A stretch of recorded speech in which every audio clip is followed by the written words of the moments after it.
I can be a leader. I mean, I definitely take instruction well, but if I need to, I can step up to the plate and take responsibility and lead others. I feel that's one of the most important aspects of being in the kitchen, being able to make quick decisions. You need to be able to take responsibility for your actions and the actions of other people if you tell them what to do. With leadership, you need to be able to step up to the plate and make a decision one way or the other. Whether it works out or not, you need to take responsibility for that action. Oh, communication's a huge aspect in the kitchen. I mean, just from work, if we've got a cold salad coming out with a hot soup, you need to communicate down the line so they both come up at the same time. That's just one example. I haven't really found that favorite food yet. I'm still experimenting and working with everything I can and just trying to get my hands on every different ingredient I can until I find what I like to cook with. I mean, I definitely like the fast-paced, exciting world of the kitchen. I like getting stuck in the weeds during dinner service, and then finding my way out of it. And my biggest thing in working in a kitchen is probably the people I work with. As long as they're happy and I'm happy, then we have all the fun in the world and we get the job done. I would say my biggest success in the culinary career is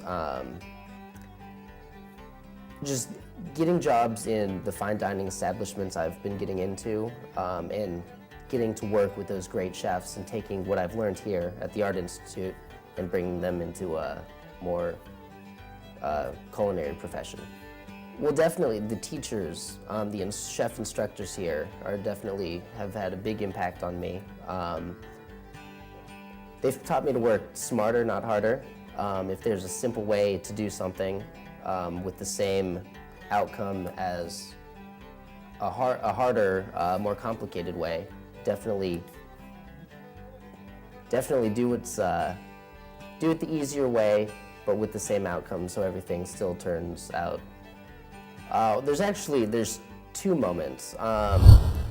One, I stayed with a family in France for a few weeks, and there's this dish. I'd help the the mother of the household cook every day while I was there, and there's just this shellfish dish that she made that was unbelievable, and that was probably the first time that really opened my eyes to what the world of food can really do and really bring to other people. It was just one of those hearty, homey dishes that I haven't forgotten to this day. The second one, I started working as a dishwasher in this real nice health club spa kitchen with some great chefs, and I started just prepping food for them as well as dishwashing, and they sort of noticed I had some talent and took me under their wing and taught me a lot. And so that was probably the point where I said, this is what I'd like to do for the majority of my life. I think one of the greatest parts, of any sort of art is just the enjoyment other people get out of it.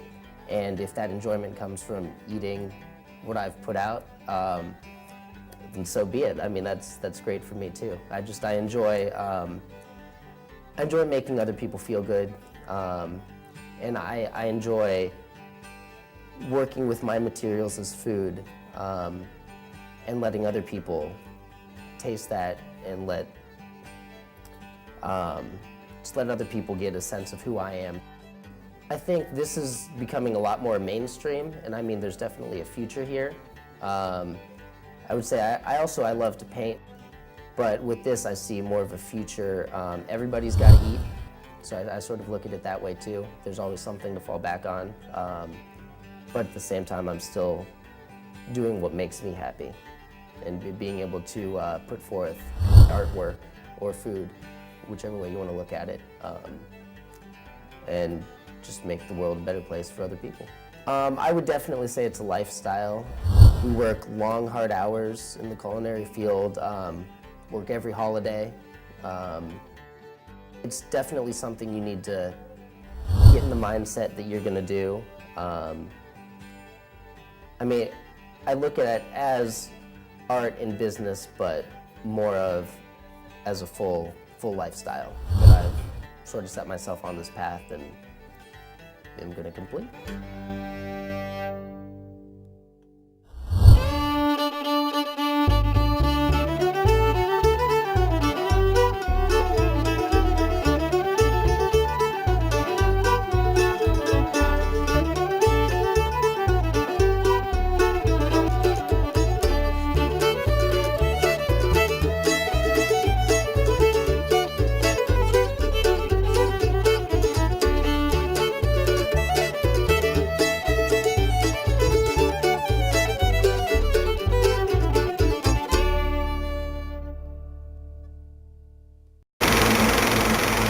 That's a wrap.